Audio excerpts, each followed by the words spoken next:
guys, welcome to Telling the Told and Untold. My name is Tshego.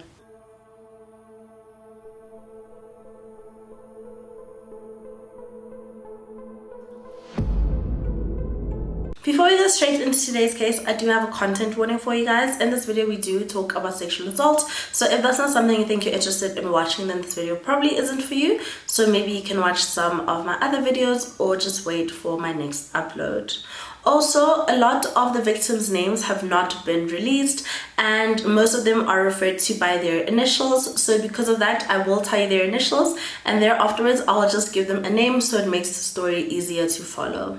On the 17th of March 2008, a woman who is referred to as HEM was appearing at the Western Area Magistrates Court as a witness. For the rest of her part, I'll just be calling her Helen.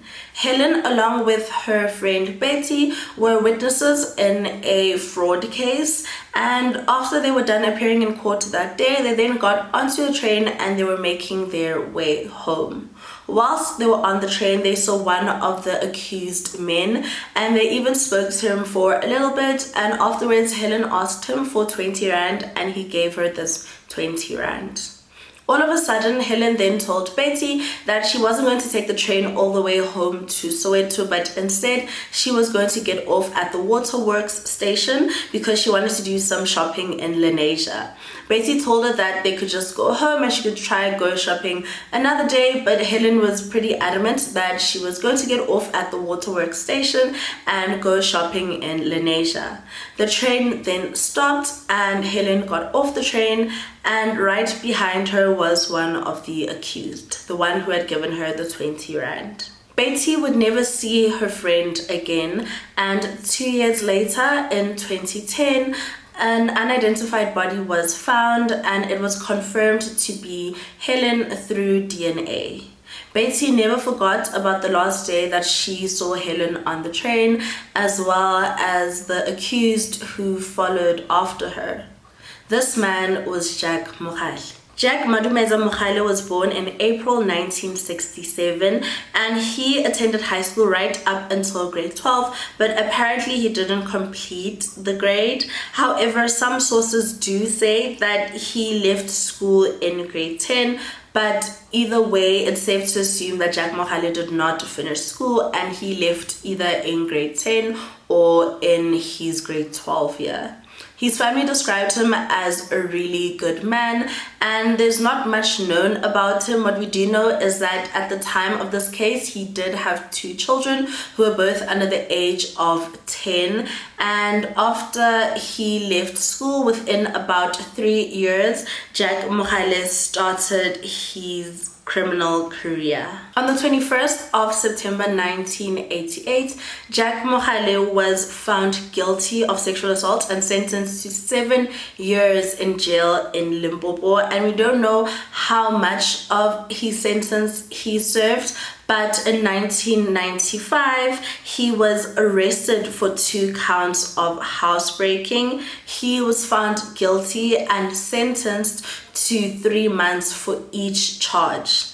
In the same year, there was a separate charge and Jack Mogale was found guilty of trespassing and sentenced to 1 month in prison.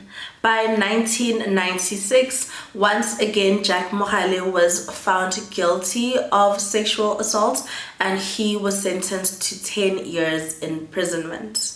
Even though Jack Mogale had been in and out of prison, for some reason by 2008 he was out of prison, and this is when he was appearing at the Western Area Magistrates Court for the 12 counts of fraud. The reason why Jack Mogale as well as his accused were going to trial is because it's alleged that Jack Mogale would lie to people and tell them that he was trained as a traditional healer or a sangoma, and he accepted money from others in exchange for healing. His accomplices were on trial because they would help him get his prospective clients. It's also said that Jack Mogale would do this a lot. There are a lot of cases where he would go to women and tell women about basically like a lost lover and tell them that he could help them get their partner back, or he would tell them that they're struggling in their marriage or their relationship, and he would give them medication to keep their partners. And it's not known whether or not he did have a calling and he was an actual sangoma or traditional healer, but I think it's safe to assume that he wasn't because of these 12 counts of fraud. When Helen was reported missing, police officers did investigate, and Betty even identified Jack Mogale as the last person that she saw with her friend.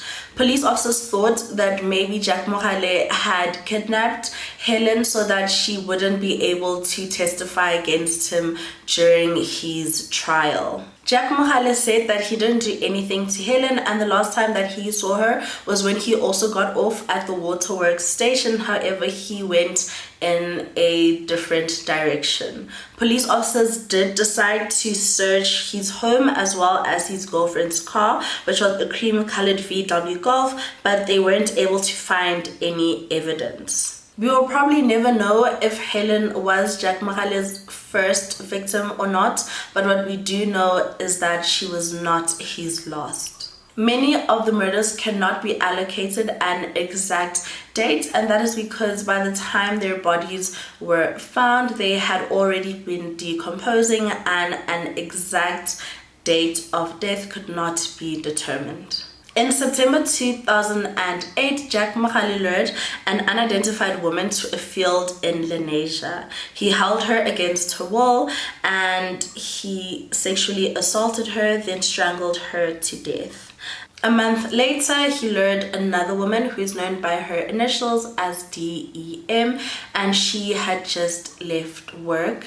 It's said that he sexually assaulted her, stole her cell phone, and then murdered her. Then somewhere between November and December 2008, Jack Mogale lured another unidentified woman to the grounds of the West End factory where he sexually assaulted her and killed her. On the 6th of December, he took the life of another unidentified woman and he held her against her will, sexually assaulted her, then strangled her to death. And by this point, Jack Mogale had taken the lives of 5 women. On the 23rd of December, a woman who's known by her initials as NM was doing some Christmas shopping in Lenasia, and we'll just refer to her as Neo. When Neo left the shops, she then encountered a man, and this man had a ZCC badge as well as some traditional beads that are associated with a sangoma. And I should note that Betty, who is Helen's friend, also said that on the train, Jack Mogale had a ZCC badge as well as some traditional beads that she associated with that of being worn by a sangoma. When Jack Mogale approached Neo that day, he told her that she was having some difficulties in her relationship with her boyfriend and that she was also suffering from womb issues. It would later be discovered that Neo was actually suffering from a persistent UTI. Jack told Neo that he could heal her and that he just needed 150 rand to go buy the ingredients for the healing tea that he was going to make her. Neo handed over the money and he then asked her to show him where she lived so that he could come over the next day and they could start the healing process, and Neo did just this. The next day, Jack arrived true to his word, and Neo then asked her roommates if they could just leave the house for a little bit whilst they did this healing process. Jack Mogale had the herbal tea that he made her. He told her to drink it, and then she started feeling very dizzy and unwell, and Jack Mogale just told her that it was the evil spirits in her body that were escaping. He then suggested that they leave the house and go to an open field because he says that if they continued in her room, then the evil spirits would leave her body, but they would be trapped in her room. So they then got up and they made their way to a field in Lenasia. Once they got there, Neo laid down, and Jack also asked if she could pay him 400 rand for the payment of his services before they continued. Jack then told Neo to take off her pants and underwear so that the evil spirits would leave her womb, and she did just this. He then took some leaves and he started rubbing them against her genitals and told her that in order for the spirits to completely leave her, he was going to have sex with her.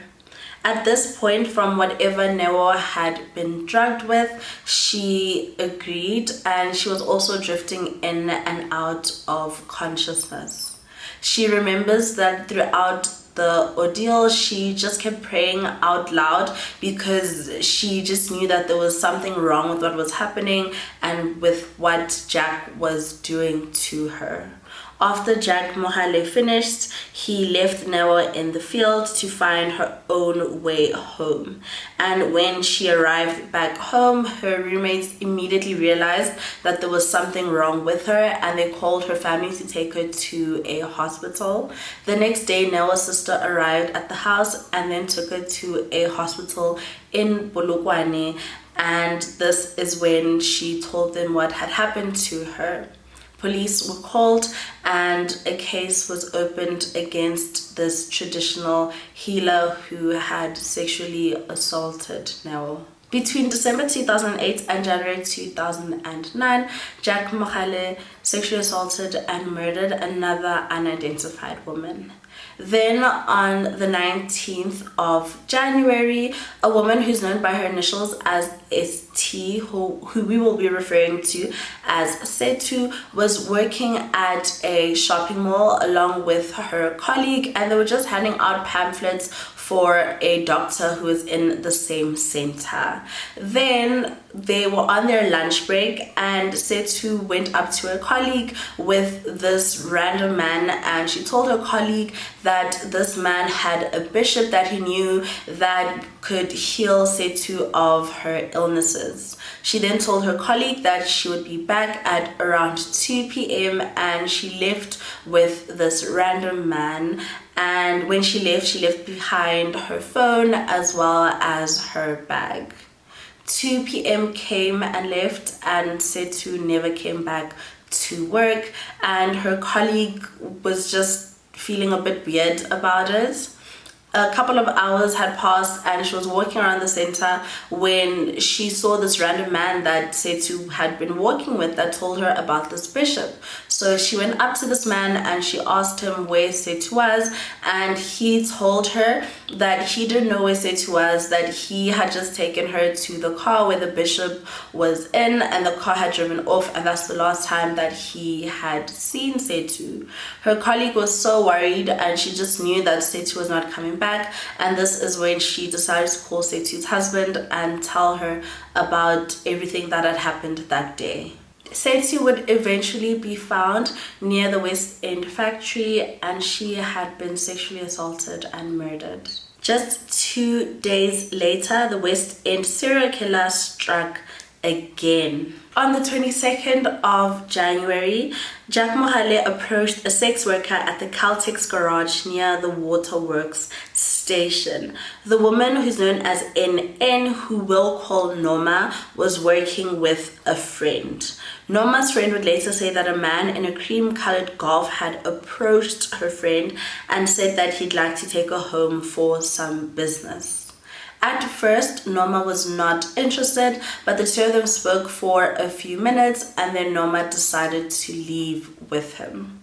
Norma never returned and her friend decided to report her missing. 2 days later, an officer went to the same Caltex where Norma's friend was still working and told her that the body of a woman had been found.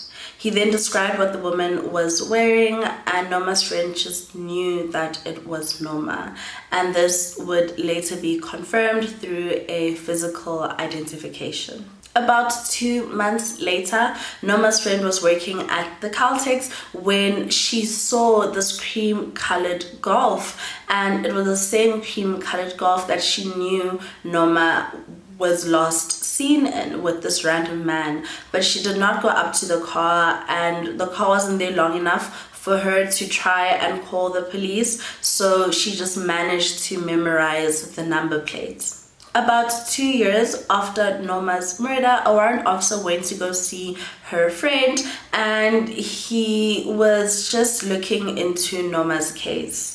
As he was going through his docket, a picture fell out, and as he went to go pick up the picture, Noma's friend looked at this picture and she just knew it was the man that Noma was last seen with. And this man was none other than Jack Mogale.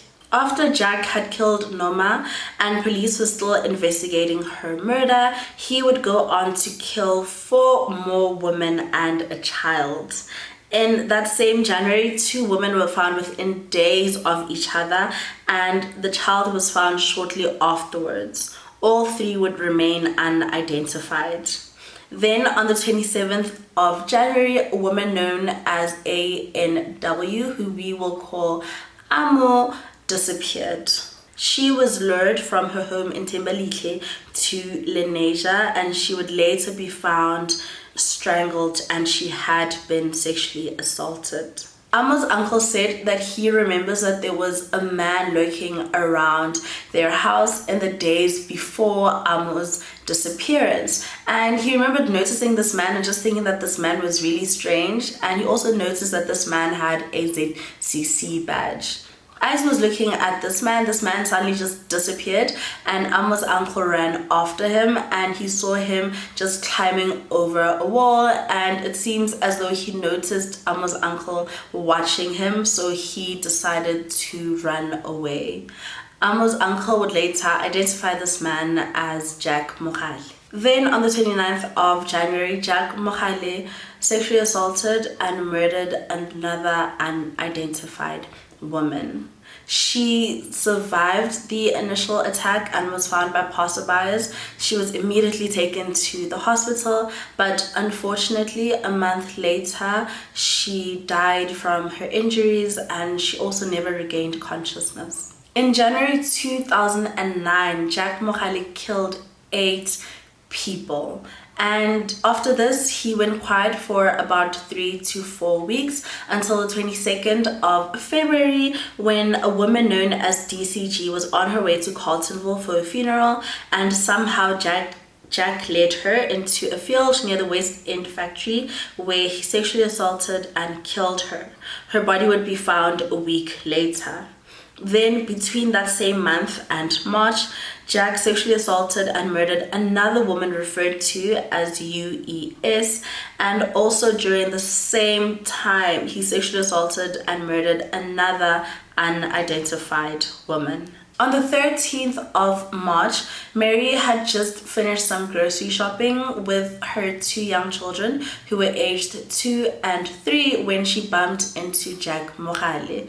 Jack then reminded her that the taxis to Ventersdorp were very scarce, and he then offered her a lift home. She agreed, and they then got into his cream-colored VW and made their way. As they were on their way, Jack then turned into a gravel road, and he immediately made a U-turn when he saw 2 traffic police. He then drove straight to Mary's home, and Mary had never given him her address. Before they got to Mary's home, he then saw a 19-year-old teenager who we will call Lerato, and Lerato's sister had sent her to the shops in the West just to get her some sniff. And Jack Mogale stopped the car, told her to get in, and said that he would give her a lift. And once they dropped Mary off, he then told Lerato to get into the front seat.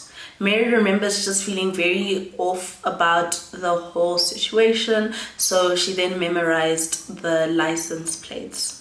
On the way to their destination, Jack Mogale decided to take a detour and pulled into a field near the Western Area Sewage Works.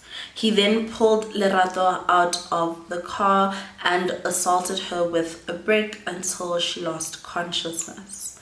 He then sexually assaulted her, got into his car, and drove off. He thought that he had killed her. But 24 hours later, Lerato woke up and she was only wearing her top. She managed to make her way to a security guard who then called the police and ambulance, and she was immediately taken there. When she arrived at Leratong Hospital, it was confirmed that she had been assaulted and sexually assaulted. She had suffered serious head, face, and body injuries, and these included a fractured jaw that required reconstructive surgery. A few of her teeth had been knocked out. She had also been sodomized. Maggots had also been found in her head wound, and she was so traumatized that she couldn't speak. They also found semen and indication that she had been dragged in the veldt. Police heard about Lerato and they immediately knew that it was the West End killer that they were looking for. So they went to go speak to her, and through that they finally found their man. A week after Lerato was brutally assaulted, on the 27th of March, police officers raided the home of Jack Mogale, who was sleeping beside his girlfriend, some articles say his common law wife. They found several cell phones belonging to his victims, as well as other trophies that he'd taken, including pieces of clothing and underwear. Jack Mogale was arrested and held in custody. Many of his surviving victims, as well as friends of the deceased, were able to identify him as the man that they were with, or the man they had last seen their friend with. Police officers also managed to look at cell phone activity, and for most of the murders, he was in the same area. It was also noted that he had on occasion put his own SIM card into his victims' phones just hours after they had disappeared, and they had also found some DNA on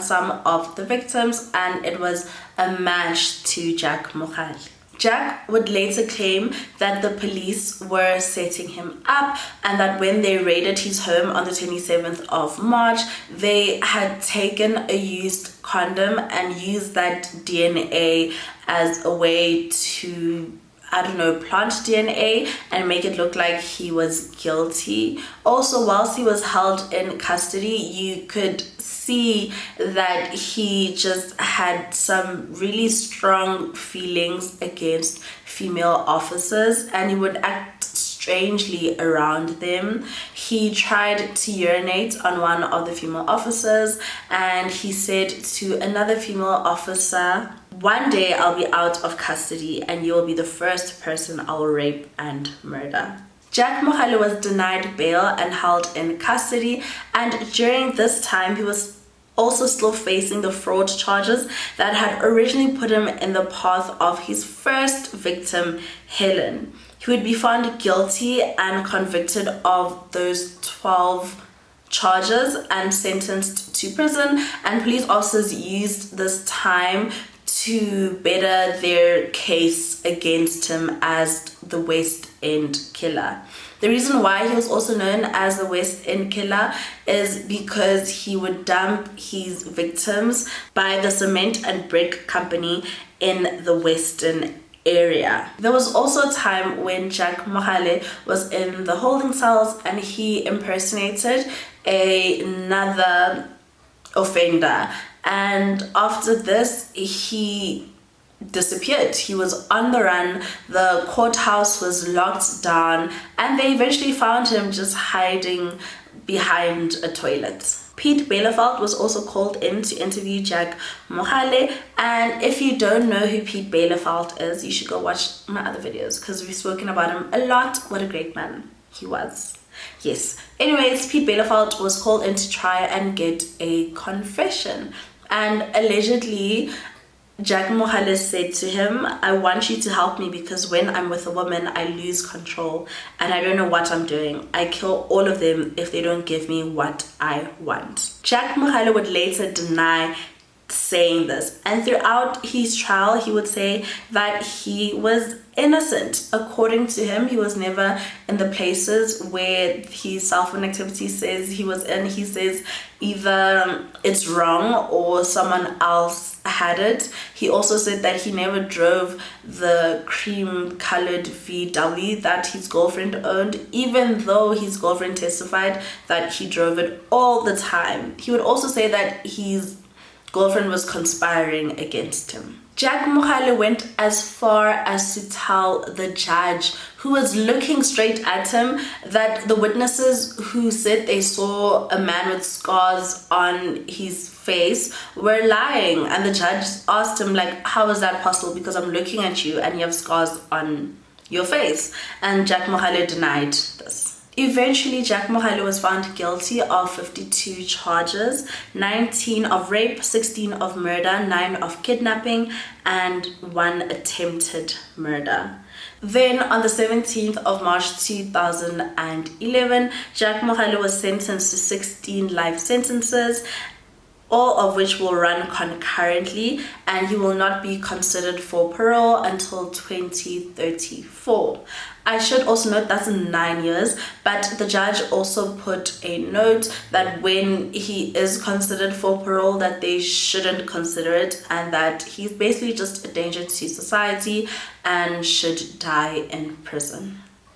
And that's it for today's case. Thank you guys so much for watching. Please don't forget to like, comment, and subscribe. It helps out my channel a lot. And I'll see you guys next time. Bye!